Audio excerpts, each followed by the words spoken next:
2 Corinthiens, chapitre 10. C'est vrai, pourtant nous ne luttons pas d'une façon humaine. Non, les armes qui nous servent à lutter ne sont pas des armes humaines. Mais leur force vient de Dieu pour détruire tout ce qui lui résiste. Nous détruisons les façons de penser qui sont fausses. Nous renversons tous les raisonnements que des orgueilleux opposent à la connaissance de Dieu. Nous voulons changer l'esprit des gens pour qu'ils obéissent au Christ. Chers frères et sœurs dans le Seigneur, salut chers amis musulmans, que la paix de Dieu soit avec vous. Merci de prendre rendez-vous avec nous à ce numéro. Le numéro d'aujourd'hui de l'émission Réfutation est consacré à répondre à Abdul-Majid sur certaines allégations qu'il a eu à proférer contre la divinité de Jésus, à attaquer de façon violente et vigoureuse la divinité de Jésus et la croyance des chrétiens. Qu'il vous souvienne que ce gars a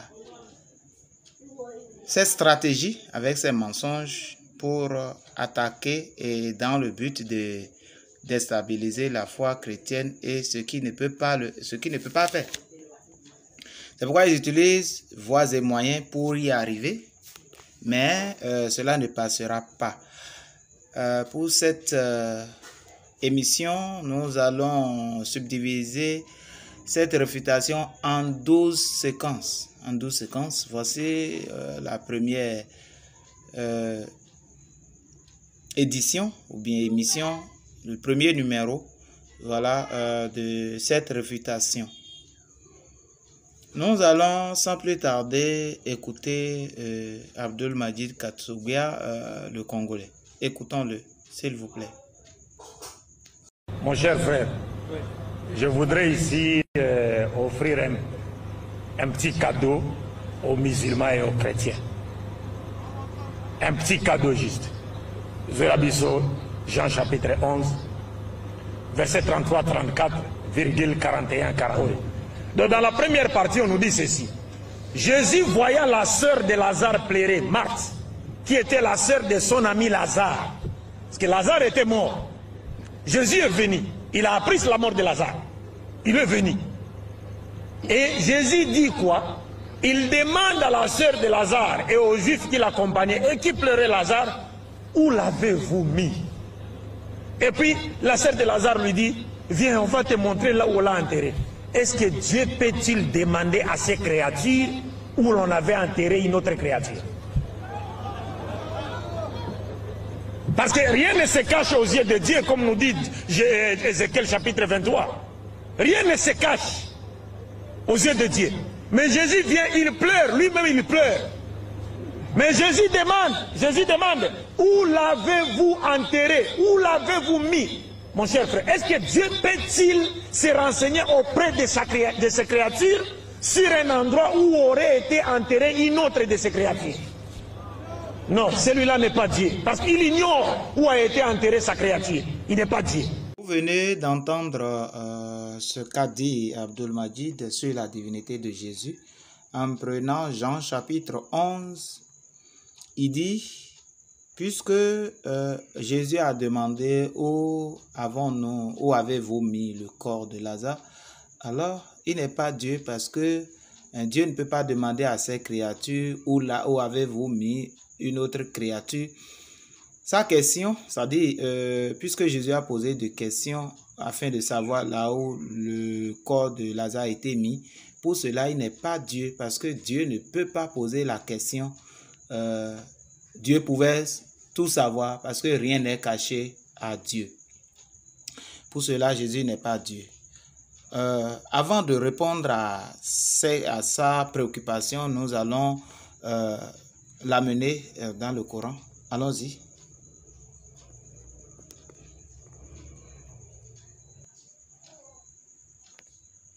Sourate 2, verset 260. Nous lisons ceci.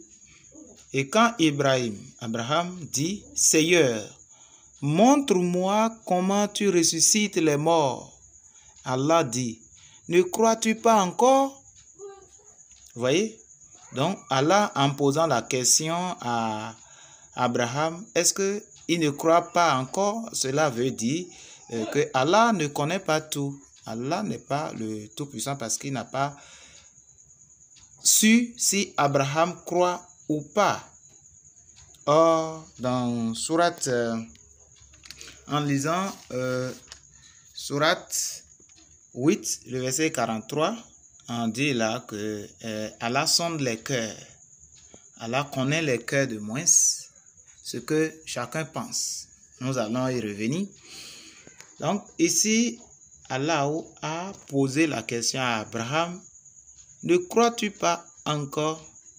Si. Il a fallu qu'Abraham lui réponde. Oui, je crois. Si, dit Abraham. Mais que mon cœur soit rassuré.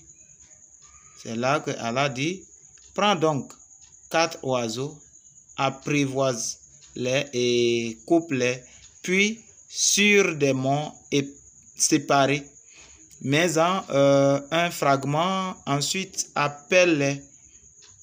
Ils viendront à toi en toute hâte, et sache qu'Allah est puissant et sage. Donc, avant qu'Allah ne pose son acte, avant qu'il ne fasse son miracle, il va falloir qu'il demande d'abord à Abraham s'il croit ou pas. En tenant compte des arguments enfantins de notre ami Abdul Majid, on pourra dire ici que Allah aussi n'est pas Dieu parce qu'il pose la question avant d'agir. Quand notre ami Abdul Majid utilise ces arguments qui ne tiennent pas route, devant ses spectateurs, ses fans, ses élèves, il voit déjà un sage, il voit déjà un connaisseur, il voit déjà un docteur. Or, c'est des arguments enfantins parce que si on va utiliser ces mêmes arguments dans le Coran, le bas va blesser parce que ça va rattraper Allah aussi, qu'il n'est pas Dieu. Alors, nous venons maintenant pour répondre à son allégation. Notre ami a ignoré, il a feinté, il n'a pas remonté pour savoir d'où l'histoire a commencé. Mais nous allons l'aider à remonter voir. Nous remontons au début de l'histoire, c'est-à-dire Jean 11 que Abdul Majid a pris pour donner du cadeau aux chrétiens et aux musulmans, parce que c'est ça son expression, je vais donner un cadeau, voilà. Abdul Majid n'a pas lu ce passage, cette partie, je lis ça pour lui. Jean 11 à partir de 11. Après ces paroles, il leur dit, Lazare, notre ami, dort, mais je vais le réveiller.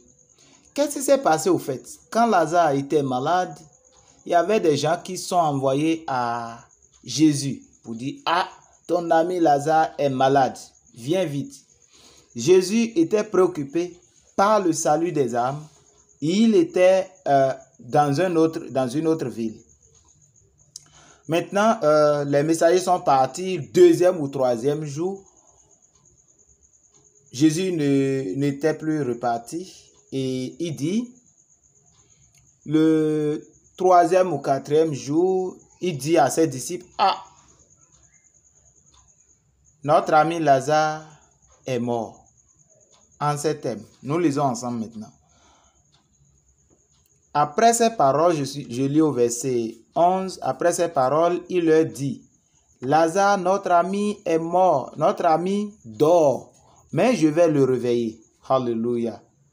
Aucun prophète n'a réveillé un cadavre qui a fait 4 jours dans la pourriture. 4 jours qui sent déjà, aucun homme ne l'a fait sur la terre. Mais il dit, moi Jésus, je vais le réveiller. Les disciples lui dirent, Seigneur, s'il dort, il sera guéri. Jésus avait parlé de sa mort, mais ils crurent qu'il parlait de l'assoupissement du sommeil. Alors Jésus leur dit ouvertement, Lazare est mort, et à cause de vous, afin que vous croyiez, je me réjouis de ce que je n'étais pas là, mais allons vers lui. Voilà, Jésus était dans une autre ville et Lazare est mort dans une autre ville. Personne ne l'a envoyé de message. Il a su que Lazare est mort. Il a informé ses disciples, ah, notre ami est mort, allons-y, je vais le ressusciter. Alors dites-moi, pourquoi il n'a pas remonté à ce niveau? À cause de enlever, montrez-moi là où son corps est là, notre ami commence par se faire un docteur. Et il a feinté ce passage. Jésus connaît tout.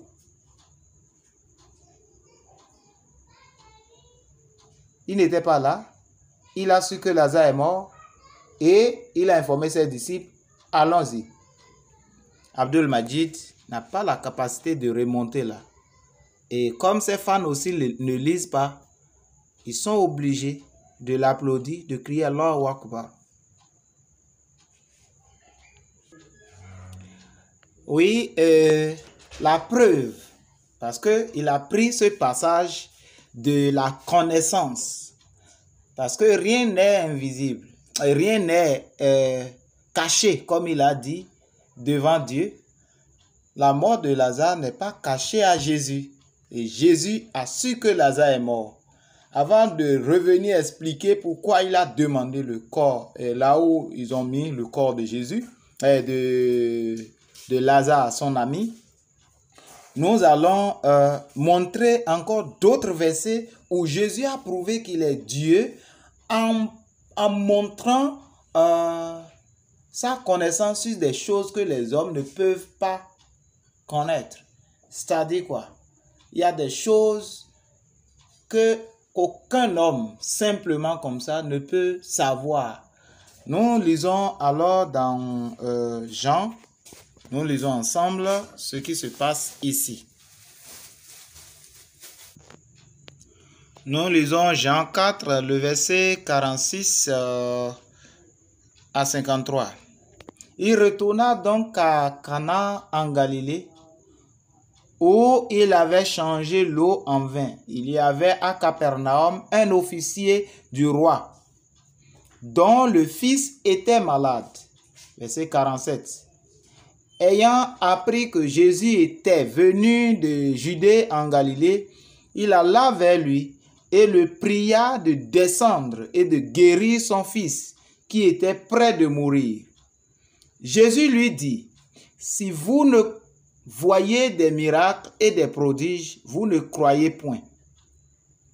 L'officier du roi lui dit, Seigneur, descends avant que mon enfant meure. Va, lui dit Jésus, ton fils vit. Et cet homme crut à la parole que Jésus lui avait dite, et il s'en alla.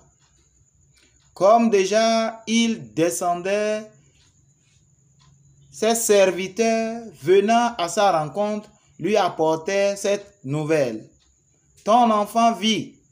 Il leur demanda à quelle heure il s'était trouvé mieux. Et ils lui dirent, hier à la 7e heure, la fièvre l'a quitté. Le père reconnut que c'était à cette heure-là que Jésus lui avait dit, ton fils vit. Et il crut, lui et toute sa maison. Jésus n'était pas là où l'enfant est malade. L'enfant est malade dans une maison, ailleurs. Et le papa est venu vers Jésus pour demander le secours, pour que son enfant retrouve la santé. Jésus a dit au monsieur, va à la maison, ton enfant vit, ton enfant est déjà guéri. Alléluia. quel homme simplement peut le faire? Il faut me dire qui. Il sait déjà que son enfant est guéri.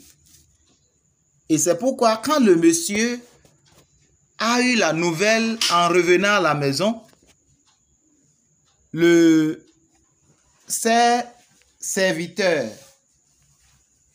ont couru et ils sont venus à sa rencontre pour l'informer que l'enfant est guéri. Et il lui a demandé à quelle heure cela s'est passé. Et ils l'ont dit, ah, c'est à telle heure. Et il a su que c'est à ce moment-là, Jésus lui avait dit, ton enfant est guéri. Est-ce que Jésus était là? Cela en utilisant l'argument d'Abdul Majid lui-même, qu'il vienne lire ces passages et confirme que Jésus est Dieu. Parce que rien n'est caché à Jésus. Jésus sait. Il n'était pas là et il sait. Alors, Abdul Majid confirme que Jésus est Dieu par là. Nous continuons encore dans les passages. Nous lisons dans Luc chapitre 10, le verset 16 à 18. Nous lisons ceci. Celui qui vous écoute m'écoute, et celui qui vous rejette me rejette, et celui qui me rejette rejette celui qui m'a envoyé. Les 70 revinrent avec joie, disant, Seigneur, les démons même nous sont soumis en ton nom.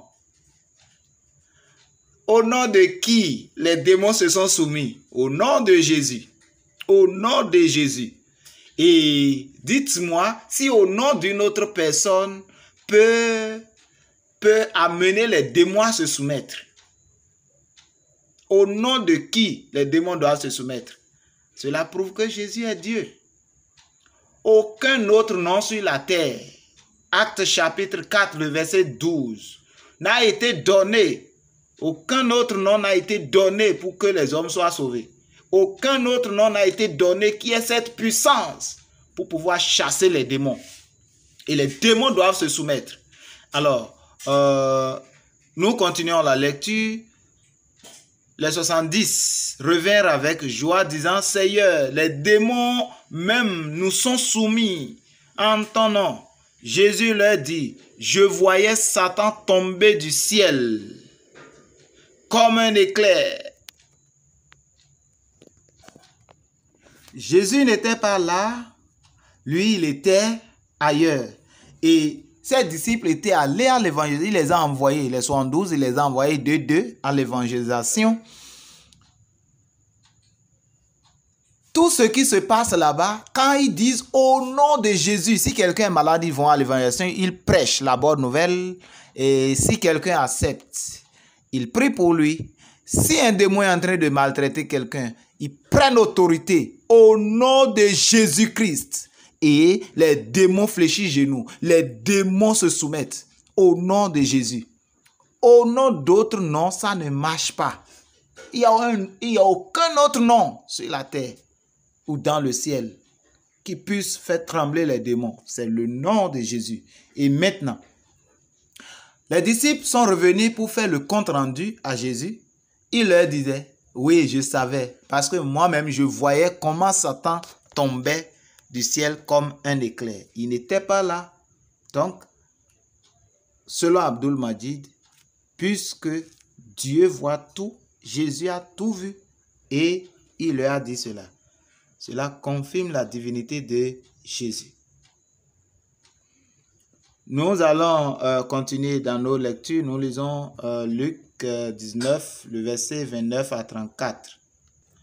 Luc 19, verset 29 à 34. Lorsqu'il approcha de Bethphagée et de Béthanie vers la montagne appelée montagne des Oliviers, Jésus envoya 2 de ses disciples en disant, allez au village qui est en face.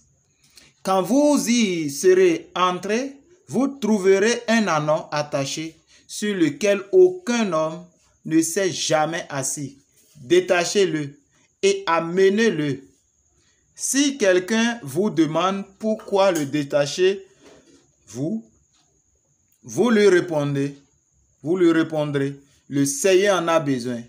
Ceux qui étaient envoyés allèrent et trouvèrent les choses comme Jésus leur avait dit. Comme ils détachaient l'ânon, ses maîtres leur dirent, « Pourquoi détachez-vous l'ânon ?» Ils répondirent, « Le Seigneur en a besoin. » Amen.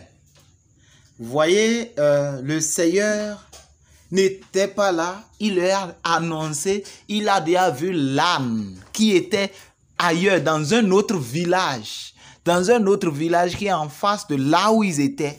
Et il a dit, vous irez à tel endroit avec précision. Vous allez voir un ânon attaché, détacher l'ânon avec autorité. Aucun autre homme ne peut le faire. Un homme simplement ne peut le faire. Il a fallu que Jésus voie tout et qu'il leur a dit, nous venons de lire que les disciples qui étaient envoyés, arrivés là-bas, ils ont vu les choses telles que Jésus l'a dit. Alléluia. Donc cela prouve que Jésus est Dieu. Qui connaît la pensée des hommes? Nous avons déjà dit dans Sourate 8, 43, le Coran dit que Allah connaît la pensée. Au moment où nous parlons, au moment où nous répondons à Abdul Majid en disant, parce que Jésus a posé la question, Allah aussi a posé la question à Abraham. Est-ce que cela veut dire que Allah aussi, selon leur croyance, selon leur foi, donc il déclare que Allah aussi n'est pas Dieu comme ça. Au moment où je répondais à cette question, j'ai précisé que Sourate 8, 43 dit que Allah connaît les cœurs. Maintenant, revenons dans la Bible. Qui est ce Dieu-là? Parce que Allah, ça veut dire Al-Ilah. Al-Ilah. Donc, ce qui veut dire Allah. Al, c'est le, et Ilah, c'est Dieu ou divinité. Maintenant, le problème se trouve au niveau de quel Allah l'islam adore et quel Allah les chrétiens adorent. C'est-à-dire, quel Dieu? Allah veut dire le Dieu. Maintenant, quel Dieu les chrétiens adorent, quel Dieu les musulmans adorent? En prenant leur livre, on peut se rendre compte. Donc, c'est de là il y a problème. Maintenant, de quel Dieu parle-t-on? Parce qu'il y a une référence. On dit le Dieu qui connaît les cœurs. Et qui est ce Dieu qui connaît les cœurs, c'est-à-dire la pensée des hommes? Nous allons découvrir cela tout à l'heure. Puisque Abdul Majid dit, rien n'est caché à Dieu. Effectivement. Maintenant, nous lisons ensemble dans Matthieu chapitre 9, le verset 4, Matthieu 12, le verset 25. Nous allons remonter un peu au verset 1 de Matthieu chapitre 9. Jésus étant monté dans une barque, traversa la mer et alla dans sa ville. Et voici, on lui amena un paralytique couché sur un lit. Jésus, voyant leur foi, dit au paralytique, « Prends courage, mon enfant. » Alléluia. Tes péchés te sont pardonnés. Tes péchés te sont pardonnés. Dites-moi, qui pardonne les péchés? Ce n'est pas quelqu'un m'a insulté, je lui ai pardonné ce qu'il m'a fait. Ce n'est pas quelqu'un a volé mon argent, a volé mon honneur, a volé mon portable ou bien m'a diffamé partout. Je lui pardonne, ce n'est pas de ça qu'il s'agit. C'est quoi? Quelqu'un a commis, par exemple, d'adultère. Il a péché contre qui? Contre Dieu. Et qui peut pardonner ce péché si ce n'est Dieu? Dieu seul. Mais le péché qui a rongé cet homme jusqu'à ce niveau, Jésus lui dit, « Prends courage, mon enfant, tes péchés te sont pardonnés. » Le verset 3, on dit sur quoi quelques scribes dirent au-dedans d'eux, cet homme blasphème. Ils n'ont pas encore dit ça. Dans leur pensée, c'est que Jésus blasphème. Pourquoi il va dire les péchés de cet homme lui est pardonné? Jésus, le verset 4, et Jésus, connaissant leurs pensées, dit, pourquoi avez-vous de mauvaises pensées dans vos cœurs? Car lequel est le plus aisé de dire tes péchés sont pardonnés, ou de dire lève-toi et marche? Or, afin que vous sachiez que le Fils de l'homme a sur la terre le pouvoir de pardonner les péchés, lève-toi, dit-il au paralytique, prends ton lit et marche et va dans ta maison. Alléluia. Il y a des paralytiques spirituels aussi. Il y a des paralytiques invisibles, c'est-à-dire ils ont des paralysies en eux, ce qui fait qu'ils ne connaissent pas Dieu.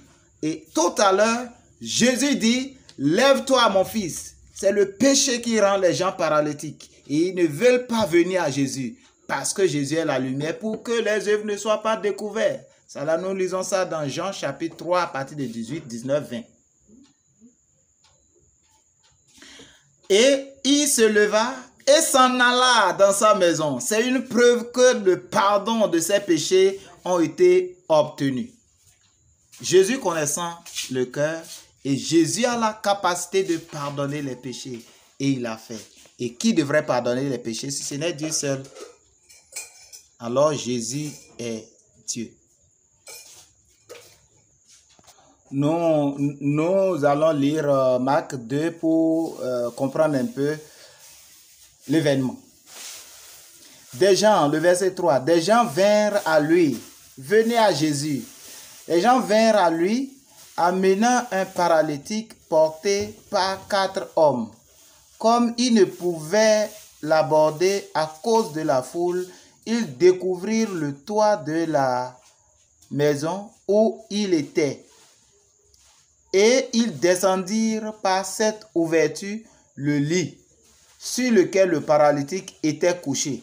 Jésus, voyant leur foi, dit au paralytique, « Mon enfant, tes péchés sont pardonnés. » Il y avait là quelques scribes qui étaient assis et qui se disaient au-dedans d'eux, « Comment cet homme parle-t-il ainsi? Il blasphème. Qui peut pardonner les péchés si ce n'est Dieu seul? » Jésus ayant aussitôt connu par son esprit ce qu'ils pensaient au-dedans d'eux, leur dit, « Pourquoi avez-vous de telles pensées dans vos cœurs? » Comme on avait lu là-bas. Lequel est le plus aisé de dire au paralytique, « Tes péchés sont pardonnés » ou de dire, « Lève-toi, prends ton lit et marche » Or, afin que vous sachiez que le Fils de l'homme a sur la terre le pouvoir de pardonner les péchés, je te l'ordonne, dit-il au paralytique, lève-toi, prends ton lit et va dans ta maison. Amen. Jésus connaît non seulement la pensée de l'homme, non seulement les choses que tous les hommes ordinaires ne peuvent pas connaître, mais aussi il connaît la pensée des hommes. Et il a la capacité de pardonner les péchés.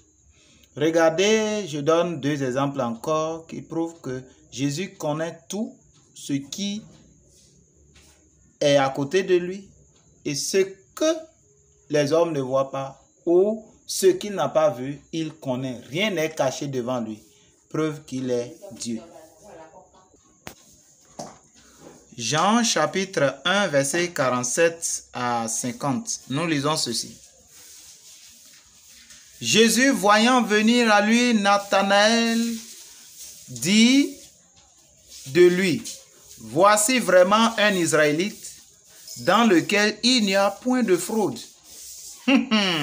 Donc Jésus connaît l'homme jusqu'à ce point. Okay. D'où me connais-tu? Lui dit Nathanaël. Jésus lui répondit, avant que Philippe t'appelât, quand tu étais sous le figuier, je t'ai vu. Nathanaël répondit et lui dit, Rabbi, tu es le Fils de Dieu. tu es le roi d'Israël. Jésus lui répondit, parce que je t'ai dit que je t'ai vu sous le figuier, tu verras, tu crois. Il dit, parce que je t'ai dit que je t'ai vu sous le figuier, tu crois. Tu verras de plus grandes choses que celle-ci. Amen. Le figuier, peut-être beaucoup d'entre nous ne connaissons pas ce qu'on appelle le figuier. Jésus était dans une maison. Les disciples sont allés le voir là-bas. Ils sont allés chercher maintenant d'autres disciples sont allés chercher Nathanaël. D'autres ont informé Pierre aussi. Maintenant, Philippe, comment on appelle, Nathanaël était sous le figuier. Voilà l'arbre qu'on appelle le figuier. Est-ce que quelqu'un, même si Jésus était au dehors, est-ce qu'il peut voir l'homme sous l'arbre? Voilà comment l'arbre, les feuilles ont rempli tout, et si quelqu'un est sous cet arbre, le voir serait quasi impossible. C'est ça. C'est ça. Voilà le figuier, plus proche. Maintenant, qui peut être sous l'arbre là et quelqu'un va le voir de loin? Or, Jésus n'était même pas au dehors. Jésus était dans une maison. Et quand Nathanaël venait, il dit, voici l'homme en qui de fraude ne se retrouve pas dans son cœur. Il vient à Jésus. Et Nathanaël était tellement étonné que Jésus, qui n'était même pas là, Jésus était à la maison, et il dit, me connais-tu? Comment tu as fait pour me connaître? C'est Dieu qui connaît l'homme. Mais Jésus le connaît, ça prouve que Jésus est Dieu. Il dit, avant même que tu ne viennes ici, au moment où tu étais sous le figuier, je t'ai déjà vu et je t'ai connu. Alors, qu'attendez-vous pour accepter Jésus comme votre Seigneur et Sauveur personnel? Jésus est Dieu. Voilà les preuves tangibles. Je donne la dernière preuve. Matthieu 17, vous pouvez remonter le verset à partir de 26 à 27. Il lui dit, des étrangers. Et Jésus lui répondit, les fils en sont donc exempts. Mais pour ne pas les scandaliser, va à la mer, jette l'hameçon et tire le premier poisson qui viendra, ouvre-lui la bouche et tu trouveras un statère. C'est leur monnaie. Prends-le et donne-le-leur pour moi et pour toi. Alors, les agents d'impôts étaient venus dans la ville où Jésus était, il prêchait, et ils ont commencé par demander d'impôts. Jésus demandait à Simon, il lui demandait qui doit payer cet impôt. On dit, et celui-là, Jean dit, c'est les étrangers.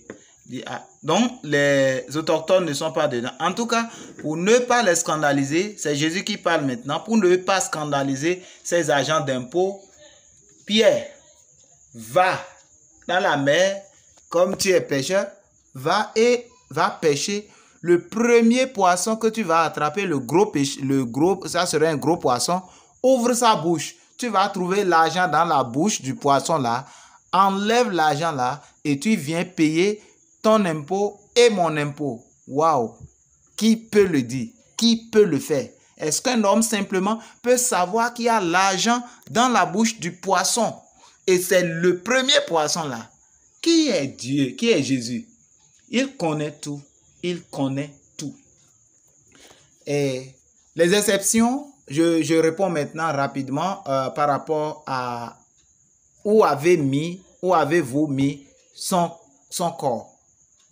Jésus demandait à ceux-là où vous avez mis son corps. Cela veut dire quoi? Si Jésus se déplaçait lui-même, on va dire qu'il y a de manigance. Parce qu'on sait comment ces gens-là font de manigance. La preuve, quand Jésus était mort, on dit non, on va placer les gardiens pour qu'ils puissent garder son corps parce que les disciples vont venir voler son corps pour dire non, il s'est ressuscité. Il a dit, vous-même là, conduisez-moi pour que ça soit une preuve. C'est pourquoi, lorsque Jésus demande de croire à ses miracles ou de croire en lui à travers de ses miracles, Jésus était en train de dire ceci. Parce que c'est annoncé avant l'arrivée de Jésus que Dieu va venir et lorsqu'il va venir, voici les signes. Nous lisons Isaïe 35 à partir de... Bon, on peut lire à partir de 3. Fortifiez les mains languissantes et affermissez les genoux qui chancellent. Dites à ceux qui ont le cœur troublé, prenez courage, ne craignez point. Voici votre Dieu, la vengeance viendra, la rétribution de Dieu. Il viendra, ils n'ont pas dit elle viendra. Si c'était elle viendra, c'est la vengeance. On dit il viendra et il est en majuscule qui veut dire Dieu. C'est-à-dire, il remplace Dieu. Il viendra lui-même et vous sauvera. Voici les signes. Alors s'ouvriront les yeux des aveugles, s'ouvriront les oreilles des sourds. Alors le boiteux sautera comme un cerf, et la langue du muet éclatera de joie. Car des eaux jailliront dans le désert, et les ruisseaux dans la solitude. Là, il parle du Saint-Esprit. Alors, quand Jésus disait, croyez au moins au miracle, ça veut dire, les miracles là attestent que c'est moi qui était annoncé avant, que quand je vais venir, voici les signes qui vont se passer. En voyant ces signes, vous devez savoir que Dieu a pris le corps de l'homme pour habiter au milieu des hommes. Il dit, il viendra lui-même pour vous sauver. Alors, que le Seigneur vous bénisse, parce que ça serait un danger grave. Ça serait un danger grave de refuser de croire à la divinité de Jésus. Pourquoi? Nous lisons ensemble.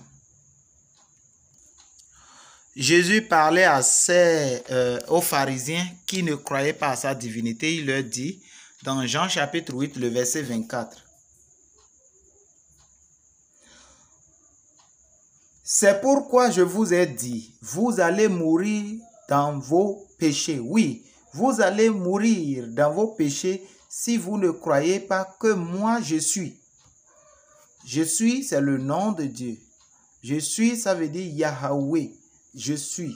Il est, il était, je suis, c'est au présent. Et quand c'est présent, ça veut dire il était, il est et il sera. C'est pourquoi c'est mis l'Éternel. L'Éternel. Il dit, vous mourrez dans vos péchés si vous ne croyez pas que moi, je suis.